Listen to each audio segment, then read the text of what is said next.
ठरलं. तर मग या मालिकेच्या आजच्या भागामध्ये अर्जुन आणि सायली हे दोघेही आताच्या घरामध्ये आलेले असतात. तेव्हा आता सायली म्हणते, आपण इथे आलो आहे तर लगेचच साक्षीची रूम चेक करूयात. तेव्हा अर्जुन म्हणतो, हो ठीक आहे, पण मी एकदा महिपची रूम सुद्धा चेक करतो, तू साक्षीची कर. तेव्हा ठीक आहे असं सायली म्हणते आणि दोघेही आता वेगवेगळ्या दिशेने जातात.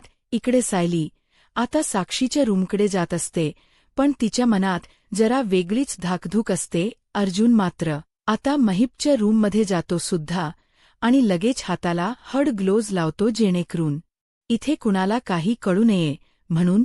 दुसरीकडे सायली सुद्धा तेच करते. अर्जुन सायली पूर्णपणे प्लॅन करूनच आलेले असतात. मग तीही सुद्धा हातामध्ये हॉट ग्लोव्ज घालते. त्यानंतर सायली लगेचच आता कपाटामध्ये वगैरे ती सोन्याचे पेंडंट चेक करू लागते.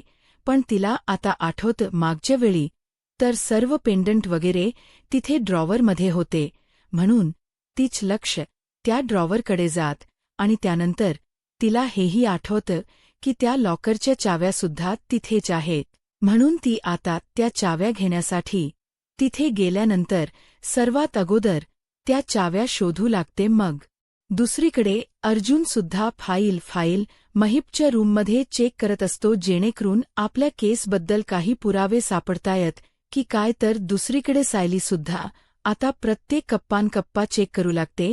दुसरीकडे अर्जुन आता महिपतच कपाट उघडतो. त्यामध्ये एक पेटी असते. आता ती पेटी बेडवर वर ठेवून अर्जुन व्यवस्थितपणे ती उघडतो आणि त्यामध्ये पाहू लागतो. तर त्यामध्ये सगळे पैसे असतात, म्हणून अर्जुन आता ती पेटी पुन्हा बंद करतो आणि कपाटात ठेवून देतो. तर इकडे सायलीने सर्व फाईल जाता पसाराच घातलेला असतो. प्रत्येक फाईल ती चेक करून त्यामध्ये काही सापडते का हे शोधण्याचा प्रयत्न करते आणि चाव्या शोधण्याचा सुद्धा प्रयत्न करते. खूप वेळ चाव्या शोधून देखील आता तिला त्या चाव्या सापडत नाही, म्हणून सायली आता अस्वस्थ होते आणि जरा टेन्शनमध्ये येते की नक्की कुठे ठेवल्या असतील. साक्षीने चाव्या इकडे अर्जुन एक ड्रॉवर उघडतो आणि त्यामध्ये त्याच्या हाताला काहीतरी लागतं, म्हणून तो त्या ड्रॉवरमध्ये असणार लाल कापड जरा बाजूला करतो. तर त्यामध्ये आता पिस्तूल असते. तेव्हा ती पिस्तूल तो हातात घेतो आणि त्याला प्रचंड असा धक्काच बसतो की म्हणजे महिप्त पिस्तूल सुद्धा वापरतो. तर दुसरीकडे प्रतिमा एकदमच अस्वस्थ असते, कारण नागराजने आता तिला वेड्यात काढलेलं असतं आणि उगीच काही बीही बोलून वहिनी डोक्यावर परिणाम झाला आहे असं सर्वांना भासवण्याचा तो प्रयत्न करतो. पण प्रतिमा काहीही झालं तरी हे मान्य करत नसते. ती ओरडून सांगत असते की मी असं केलेलं नाहीये, पण यावेळी तरी कुणी तिच्यावर विश्वास ठेवत नसतं. ती हायपर होते. त्यामुळे रविराज म्हणतो, प्रतिमा हे बघ, तू अजिबात काळजी करू नकोस आणि एवढी हायपर होऊ नकोस. आपली ट्रीटमेंट सुरू आहे ना, वाटेल तुला बरं त्यावेळी. सुमन सांगते, वहिनी हे पहा, तुमच्या स्किन ट्रीटमेंटच्या तुम्हाला किती छान फायदा झाला की नाही, तसाच तुम्हाला मानोपचाराचाही होईल. तसाच या उपचाराचा सुद्धा होणार, म्हणजे होणारच. त्यावरती प्रतिमा सांगते, गेले काही दिवस माझ्यावर उपचार सुरू आहेत, पण उलट मी आधीपेक्षा जास्त गोष्टी विसरायला लागले आहे. मग त्यावेळी सुमन सांगते, वहिनी तुम्ही अगोदर स्वतः यावर विश्वास ठेवा की तुम्ही अगदी ब्या होणार आहात. हो, तुम्हीच अशा जर खचून गेल्या तर कसं चालेल सांगा बरं. मग त्यावरती रविराज सुद्धा समजावतो, कसा आहे ना प्रतिमा, जेव्हा आपण 4 पावल पुढे जातो ना, तेव्हा कधी 2 पावले ना आपण मागे सुद्धा येतो. पण याचा अर्थ असा होतो ना की आपण 2 पावलं पुढे गेलेलो आहोत. मग त्यावरती आता प्रतिमा रविराजच बोलणं ऐकून जरा शांत होते. त्याचवेळी नागराज म्हणतो, करेक्ट आहे दादाच बोलणं ना, अगदी करेक्ट आहे. कारण कसं आहे ना डॉक्टर श्रद्धा यांच्या ट्रीटमेंटवर आपण विश्वास ठेवायला हवा, पण त्यांनी दिलेल्या गोळ्या आहेत ना, त्या तू वेळेवर घेत जा. आणि आणखी एक गोष्ट, जोपर्यंत तू पूर्णपणे बरी होत नाहीत तोपर्यंत आमच्यापैकी कोणी ना कोणी सतत तुमच याबरोबर असणारच आहे, म्हणजे तू काही केलंस आणि विसरून गेली असं होणारच नाही. तेव्हा प्रतिमा विचारते, याचा अर्थ तुमच्यापैकी कोणीतरी सतत स्वतःच्या हातातलं काम सोडून माझ्याबरोबर असणार का? म्हणजे मी रोजच हा असा वेडेपणा करत राहणार आणि तुम्ही रोज मला सावरत राहणार, रोज आणि अगदी प्रत्येक वेळी. आता कधीपर्यंत होणार आहे हे? असं म्हणून ती आता स्वतःवरच वैतागते. तेव्हा रविराज म्हणतो, नाही ग नाही प्रतिमा. तेव्हा ती म्हणते, कधीपर्यंत होणार आहे हे? तेव्हा आता रविराज सांगतो, तू लवकरात लवकर ब्री होणार आहेस प्रतिमा. दुसरीकडे अर्जुन महिपच्या आता जे ड्रॉवर उघडतो त्यामध्ये आता मोठा सुरा चाकू वगैरे असतात, पिस्तूल सुद्धा असतो आणि त्याचबरोबर पैशांचे बंडल सुद्धा. मग अर्जुनचे हात अगदी ते चाकू वगैरे पाहून थरथर कापत असतात. तो जरा अस्वस्थच होतो. तो म्हणतो, महिप तर मोठा क्रिमिनल आहे हे मला माहीत होतं, पण त्याच्याकडे एवढे मोठे मोठे वेपन. असं म्हणून तो पुन्हा एकदा तो ड्रॉवर चेक करतो. दुसरीकडे सायली ही आता गादीखाली उशांखाली त्या चाव्या शोधण्याचा प्रयत्न करत असते. मग काही वेळानंतर एका उशीखाली तिला त्या कपाटाच्या छाव्या सापडतात. तेव्हा ती आता खुश होते आणि लगेचच ती कपाटाला चावी लावून ते उघडण्याचा प्रयत्न करते, परंतु तिला ते कपाटच काही केल्या उघडत नाही. तर दुसरीकडे अर्जुन आता चावी घेऊन महिपतच कपाट तर उघडतो. तेथे ना सगळ्या फाईल असतात, त्यामुळे फाईल आता तो पाहत असतो आणि मग त्यानंतर तेथे काही ज्वेलरीचे बॉक्सेस सुद्धा दिसतात. तेव्हा ते एवढे ज्वेलरीचे बॉक्सेस पाहून त्यालाच आता धक्का बसतो. तो एक एक आता उघडून ते पाहत असतो. इकडे सायलीला अजूनच कपाट उघडत नसतं, परंतु आता ती कपाट उघडण्याचा खूप प्रयत्न करत असते. त्या ज्वेलरी बॉक्सेसच्या मागे एक गाठोड असतं. तेव्हा ते गाठोड अर्जुन आता घेणार असतो, परंतु आता सायलीचा आवाज येतो की अहो लवकर या इकडे, अहो लवकर या. मगर जून त्या गाठोड्याला हात न लावता ते बाजूला न घेता लगेचच म्हणतो की हो आलो आलो. असं म्हणून तर सायलीकडे धाव घेतो. तर अर्जुन आता सायलीकडे येतो आणि विचारतो, काय झालं का? हे सापडलं का? सायली म्हणते, इथे भरपूर दागिने आहे, हे पहा हे पेंडंट. असं म्हणून दोघेही त्या पेंडंटकडे पाहतात, पण ते पेंडंट ते नसतंच, ते वेगळंच काहीतरी असतं. अर्जुन म्हणतो, हे वेगळंच आहे अगं. मग सायली म्हणते, हो ना, इथे खूप सारे दागिने आहे, तुम्ही पहा ना एकदा. तेव्हा अर्जुन म्हणतो, बरं ठीक आहे. भरपूर वेळ हवा होता ना महिपच्या घरामध्ये, जास्त वेळ असे पुरावे शोधण्याचा, तर तो वेळ आता मिळाला आहे. ते दोघेही एक्स्पोमध्ये आहे, त्यामुळे आता आपण जास्त वेळ इथे दागिने सुद्धा शोधू शकतो. तेव्हा सायली आता हो म्हणते आणि मग दोघेही लगेचच कामाला लागतात. त्यानंतर मग अर्जुन आणि सायली प्रत्येक कप्पा चेक करू लागतात. त्याचबरोबर जे ज्वेलरीचे बॉक्सेस आहेत ना, ते एक सुद्धा हातातून सुटू देत नाही.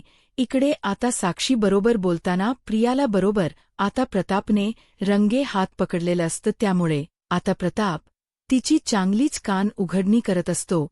तिला प्रश्न विचारत असतो, काय तन्वी, तू इथे काय करतेस? तू कोर्टात काय सांगितलं होतस की तू या मुलीबरोबर असणारे सर्व संबंध तोडून टाकले होते, मग आता तू इथे इच्छाबरोबर गप्पा मारत बसलीस का? तेव्हा चैतन्य मात्र त्या दोघींकडे पाहून गालातच हसतो, कारण प्रियाची आता प्रताप चांगली शाळा घेत असतो. तेवढ्यातच अश्विन आणि त्याचबरोबर कल्पना देखील तेथे येतात. त्यानंतर आता साक्षीला आणि प्रियाला सुद्धा आठवतं की कशाप्रकारे अर्जुनने सिद्ध करून दाखवलं की साक्षी आणि प्रियाची दोघींचीही अगोदरपासूनच मैत्री आहे, परंतु तेव्हा ती कोर्टामध्ये सुद्धा खोट बोलली होती. तर ये आता त्या दोघींकडे पाहून मात्र हसत असतो. तर साक्षीच्या तळपायाची आग मात्र मस्तकात जाते, कारण त्याला असं हसताना पाहून. त्यानंतर तर प्रताप पुन्हा विचारतो, काय झालं तन्वी, तू बोलणार आहेस की नाही? काही तुमच्या दोघींची घट्ट मैत्री आहे की नाही सांग ब्र. अगोदर प्रिया आता जरा घाबरतेच आणि म्हणते, घट्ट मैत्री नाही हो बाबा, असं काही नाही, घट्ट मैत्री वगैरे. ती जस्ट समोर आली, ना म्हटलं 2 शब्द बोलावं, बस इतकंच. तेव्हा प्रताप विचारतो, मग हे असं हसत खेळत टाळ्या देत आणि हाय बाय करून. तेव्हा प्रियाच हे वागणं पाहून कल्पना आणि अश्विनला सुद्धा खूपच राग आलेला असतो.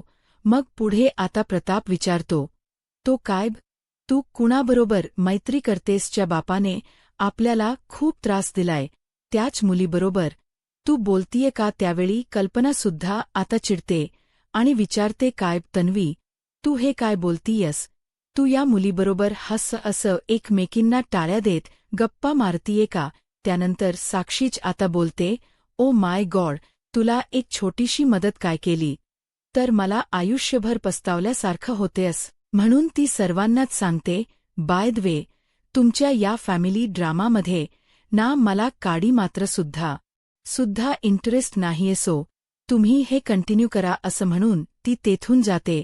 त्यानंतर आता अश्विन हा पुढे येतो आणि प्रियाला झापत म्हणतो, काय नव्हे, अगं तू तो महिप्त शिखरे सगळ्या सुभेदारांचा शत्रू आहे, हे तुला चांगलंच माहीत आहेस ना. पण तू आता का करतीयस हे सगळं सांग ब्र. मग आता प्रियाकडे बोलायला काहीच नसतं, तिला उत्तर काय द्यावं तेच कळत नसत. त्यानंतर कल्पना सुद्धा सांगते, तन्वी, आम्हाला आवडणार नाही हे तुला माहीत होतं ना. तरीही प्रिया आता काहीच बोलत नसते. ते सर्वजण आता तिच्यावर खूप चिडलेले असतात. अर्जुन आणि सायली दोघेही अजून ते पेंडंट शोधण्याच्या प्रयत्नात असतात. साक्षीकडे खूप दागिने असतात, तर त्यातील एक पेंडंट ते आता अगदी व्यवस्थित शोधू लागतात, पण त्यांना अजूनही ते काही सापडलेलं नसतं. तर दुसरीकडे प्रताप म्हणतो, कल्पना, अगं तू हिला गप्पा मारताना नाही बघितलं नाही तर तुलाही असंच वाटलं असतं की हिची खूप जुनी आणि घट्ट मैत्री आहे म्हणून त्या साक्षीबरोबर. तेव्हा अश्विन चिडूनच विचारतो, काय दादाने तुमच्या मैत्रीवरून कोर्टामध्ये केवढा इश्यू केला होता, तुला माहिती आहे ना. त्याचं म्हणणं, आता तू खरं प्रूव्ह करणार आहे का. ती म्हणते, नाही रे अश्विन, नाही. मग आता आम्ही एवढे इथे सर्वजण असताना तुला आमच्याबरोबर गप्पा मारायला काय होतं. यानंतर प्रिया आता नेहमीप्रमाणे खोट बोलण्याचं नाटक करते की नाही हो, मी साक्षीबरोबर मैत्री वगैरे तसं काही केलेलं नाही. पण आता चैतन्यमध्ये म्हणतो की मी सुद्धा किती वेळाची वाट पाहतोय. म्हणजे कसं आहे ना, अर्जुनने तसं कोर्टामध्ये सिद्धच केलं होतं. तुझी फी भरली आणि म्हणून नाईलाजाने तुला तिच्याशी बोलावं लागलं, पण आजही तसाच काही नाईलाज झाला होता का. मग पुढे आता प्रताप सुद्धा ज्या विचारतो, काय तन्वी, तिचा बाप तुझ्या नव्याच्या जीवावर उठलाय तरीही तुला तिच्याबरोबर गप्पा मारण्यात काय एवढा इंटरेस्ट आहे. आणि आता मी तुला खरंच सांगतोय, मला तुमच्याकडे बघून असं वाटलंच नाही की तुमच्या नाईलाज झालाय. तेव्हा कल्पना म्हणते, अग नवी बोल ना, आता का गप्पा आहेस. अग या बाबती तुझ्याकडे काही ना काही एक्सप्लेनेशन असेलच ना. तेव्हा प्रिया काहीच बोलत नसते. प्रतापसुद्धा आता म्हणतो, अग बोल ना काहीतरी. त्यावेळी आता प्रिया काही बोलणार तेवढ्यातच आता जे ऑर्गनायझर असतात ते म्हणतात, लेडीज अँड जेंटलमन, मी आता एक अतिशय महत्वाची अनाउन्समेंट करतो, सो प्लीज सर्वांनी पुढे या. तर आता प्रिया त्यांच्याकडे पाहतच राहते, कारण आता ती सगळ्यांकडे पाहू लागते, कारण तिला आता उत्तर देता येणारच नसतं. तरीही प्रियाच्या तोंडून उत्तर ऐकण्यासाठी सगळेजण तिच्याकडे पाहत असतात. तेव्हा प्रिया विषय बदलते आणि म्हणते, ते आपल्याला बोलवतायत ना आपल्याला, मग तिकडे जायला हवं ना. या ना, या चला. असं म्हणून ती आता सगळ्यांना पुढे घेऊन जाते. तेव्हा ते कार्यक्रमाचे होस्ट त्यानंतर आता सर्वांना पुढे बोलवतात. सगळेजण तेथे आलेले असतात. तर प्रियाच्या जीवात जीव येतो, कारण आता आपल्याला काहीच एक्सप्लेनेशन द्यावं लागलं नाही यावरून. मग आता ती जरा शांत होते, मोकळा श्वास घेते आणि सर्वांसोबत उभी राहते. महिप्त साक्षी मात्र जरा मागे उभे असतात. तर महिप्तची नजर फक्त प्रियावर असते, कारण रागातच तो प्रियाकडे पाहत असतो. त्यानंतर आता प्रिया ही एका क्षणी शांतच होते, कारण आता तिला तिथे अर्जुन सायली दिसत नाही म्हणून ती सतत तिकडे पाहत असते. तिची नजर त्यांनाच खूप वेळ शोधत असते आणि हेच गोष्ट चैतन्याच्या लक्षात येते की हिची भिरभिरे नजर अर्जुन सायलीला शोधतीये. मग आता तो जरा अश्विनकडे पाहतो आणि मनात काहीतरी विचार करत असतो. तेव्हा आता प्रियाही मनातच विचार करते, या सर्व सुभेदारांनी मिळून माझ्या गळ याला खास आवडला, तरीही तो फास घट्ट करण्यासाठी हे अर्जुन आणि सायली अजून कसे आले नाहीत. मी अडचणीत सापडले म्हटल्यानंतर ते तर सर्वात अगोदर पुढे धावले असते, पण ते आलेच नाहीत. म्हणजे नक्की कुठे गेले असतील आणि इथून निघून गेले की काय? पण ते असे मध्येच का निघून गेले असतील आणि नक्की कुठे गेले असतील हा विचार करून प्रियाच्या डोक्यात आता मुंग्या येऊ लागतात. तीच त्या समोर कार्यक्रमाकडे लक्षच नसतीकडे अर्जुन आणि सायलीने जवळपास साक्षीचे सर्व दागिने आता चेक केलेले असतात, परंतु एकाही दागिन्यांच्या त्या बॉक्समध्ये ते पेंडंट सापडत नसतं. सायली आणि अर्जुन हे दोघेही डोक्यालाच हात लावतात. करावं काय त्यांनाही सुचत नसतं. त्यानंतर ज्या काही साक्षीच्या फाईल्स असतात त्या फाईलमध्ये नक्की काही सापडते का ते अर्जुन सायली चेक करतात. त्यानंतर अर्जुन आपला मोबाईल काढतो आणि चैतन्याचा काही मेसेज आला आहे का हे अगोदर चेक करतो. चेक केल्यानंतर आता त्यामध्ये चैतन्याचा काही मेसेज वगैरे आलेला नसतो, म्हणून अर्जुन जरा रिलॅक्स असतो आणि तो असं समजून घेतो की सगळं काही तिकडे ठीक आहे. मग आता तो लगेचच चैतन्याला मेसेज करतो की तिकडे सगळं काही ठीक आहे का? सायली विचारते, काय हो, फोन सायलेंटवर ठेवलाय ना? नाहीतर फोन आल्यानंतर सर्वांना इथे समजायचं की कोणीतरी आहे. म्हणून अर्जुन म्हणतो, हो सायलेंटवरच आहे. मग त्यानंतर सायली एक चावी घेते आणि दुसरं कपाट उघडते. तेव्हा त्या कपाटामध्ये एक तिजोरी असते. तेव्हा ती तिजोरी लगेचच ती अर्जुनला दाखवते. आता अर्जुन म्हणतो, तिजोरी तर आहे, पण चावी? मग आता ते दोघेही लगेचच चावी शोधण्याच्या प्रयत्नात असतात. दुसरीकडे प्रिया आणि अश्विन हे दोघेही जरा बाजूला येतात आणि तेथे निवांतपणे बसतात. पण अश्विनच्या मनात आता प्रश्नांनी गोंधळ घातलेला असतो. तो प्रियाला विचारतो, काय तन्वी, तू मगाशी त्या साक्षीवरून काहीच उत्तर दिलं नाही. नक्की तुझी आणि साक्षीची घट्ट मैत्री नाहीये ना? मग ती म्हणते, अरे एखादा माणूस दिसल्यानंतर ओळखीचा आपण गप्पा मारतोच ना, जरा बोलतोच ना, तसं नॉर्मली बोललो आम्ही. तो पुन्हा विचारतो, खरंच तुमची मैत्री नाहीये ना? तेव्हा ती आता पुन्हा खोट बोलते आणि म्हणते, अरे खरंच नाहीये, मी फक्त जनरली असं विचारलं तिला की तुमचा स्टॉल कोणता आहे. मग मी तो स्टॉल पाहिला आणि तुमचा स्टॉल छान वगैरे आहे असं म्हटलं. मग आता अश्विन म्हणतो, ठीक आहे डॅडच बोलणेओढ मनावर लावून घेऊ नकोस, कारण त्यांच्याही गैरसमज झाला असेल. मग सावस्तपणाचा आवाहन प्रिया म्हणते, आपल्या माणसाचं बोलणं कोणी मनावर घेतं का? अश्विन आणि बाबा काही ओरडून वगैरे नाही बोलले माझ्याशी. त्यांच्या जागी जर अर्जुन असताना तर त्याने खूप तमाशा केला असता. त्यानंतर आता by the way Arjun Sayali दिसत नाही रे, कुठे गेलेत कुठे ते आता सहजच विचारते. तेव्हा तो म्हणतो, बाय द वे ते घरी गेले आहे. सायली वहिनीच डोक दुखत होतं ना म्हणून, पण डॅड म्हणाले की कुणाला काही कळू देऊ नको म्हणून, म्हणजे शक्यतो ऑर्गनायझरला नको कळायला की आपल्यातलं कुणीतरी असं घरी निघून गेले. तेव्हा प्रिया म्हणते, छे अरे मी कशाला कोणाला काही सांगू. तेव्हा आता चैतन्य हे सगळं प्रियाचं अश्विन बोलणं ऐकतो. मग त्यावेळी आता तो म्हणतो, बाप रे, तन्वीच्या लक्षात आलंय की अर्जुन सायली इथून सटकले आहे. आता अर्जुनला हे अगोदर सांगायलाच हो असं म्हणून तो जरा बाजूला जातो. तेव्हा तो आता बाहेर जातो. इकडे सायली आणि अर्जुन चावी शोधत असतात त्या लॉकरची. मग आता त्या लॉकरची चावी त्यांना सापडते. खरं पण आता त्या गठ्ठ्यामध्ये खूपच चाव्या असतात. सायली एक चावी उगला लावून पाहण्याचा प्रयत्न करत असते. इकडे चैतन्य बाहेर येऊन अर्जुनला सतत कॉल करत असतो, परंतु अर्जुन कॉलच रिसीव्ह करत नाही, कारण त्याचा फोन सायलेंटवर असतो आणि तो जरा बाजूला सुद्धा असतो. त्यामुळे तेव्हा आता चैतन्य म्हणतो, अर्जुन फोन उचल रे, फोन उचल असं म्हणून तो सततच आता त्याला कॉल ट्राय करतो. इकडे सायलीला आता चाव्या खरंतर सापडलेले असतात, पण ती एकही चावी तिजोरीला लागतच नसते.